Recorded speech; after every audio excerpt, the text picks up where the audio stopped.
this second video in our training series, we will show you each step of the ear piercing process, including a review of the piercing supplies you will need, the steps to take before you begin the ear piercing process, and finally, how to pierce with the Inverness system.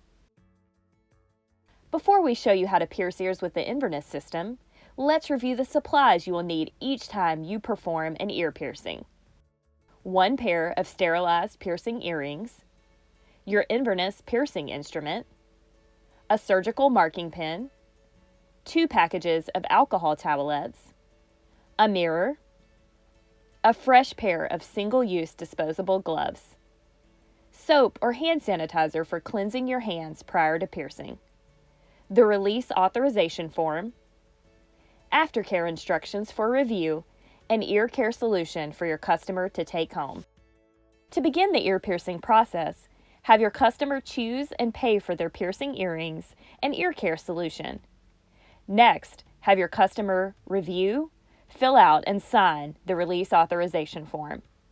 If your customer is under the age of consent for your area, they will need to have a parent or legal guardian present to sign the form. While your customer is confirming the release form, you can use the time to assemble your piercing supplies on your clean work surface. After your customer is seated, cleanse your hands and put on a new pair of disposable gloves. Before you open the piercing earring cassette, you will need to check both of your customer's ears for keloid scar tissue. A keloid will feel like a small, hard ball inside the earlobe. If the ears are clear, you can proceed with the piercing. If you do find possible keloid scar tissue, stop the ear piercing and recommend your customer visit their doctor for confirmation, since ears with keloid tissue should not be pierced. After you have completed the ear piercing preparation, you are ready to pierce your customer's ears. Still wearing your disposable gloves, thoroughly cleanse the front and back of the customer's ears with an alcohol prep pad. Allow the ears to air dry before making placement dots. While waiting for the cleansed ears to air dry, use the time to review aftercare instructions with your customer and load your piercing instrument. To load the instrument, first peel the seal completely off the cassette compartment. Take out the earring cartridge and load it into the instrument. You should hear the cartridge click into place. Dotting the ears with your Inverness surgical marking pen is a key step in the ear piercing process. For accurate earring placement, you want to look at the size and shape of each ear.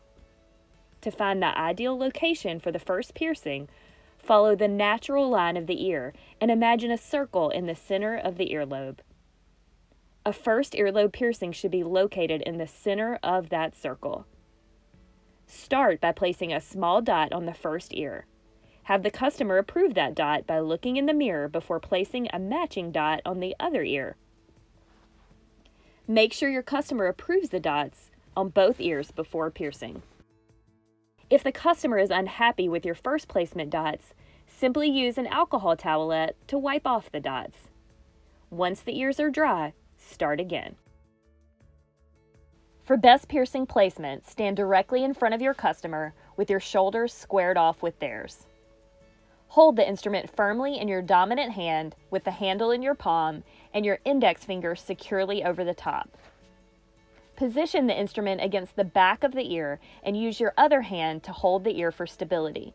For extra support, place your finger against the back of the instrument. Use firm and even pressure to slowly push the inner capsule out of the cartridge toward the dot marked on the ear. Make sure the end of the capsule is lined up to or touching the dot. The instrument should be level and parallel to the face. Do not expose the metal piercing post prior to piercing. Doing this can cause the earring to go off course and can result in a missed piercing. Once you have the end of the capsule lined up on the dot, pierce by quickly and firmly depressing the handle until it can go no further and the piercing earring engages with the safety back. Once you have depressed the handle completely, continue to hold the handle firmly for a silent count of 3. This will give you a solid follow-through and ensure that the tab on the cartridge snaps off and releases the earring back. After you count to 3, release the handle slowly while looking carefully to make sure the piercing is complete. While still holding the ear, carefully move the instrument, first down and then away from your customer. To pierce the second ear, continue standing in front of the customer. Pierce as usual with your dominant hand. Your piercing is now complete. Be sure to provide a mirror to your customer to show them their newly pierced ears.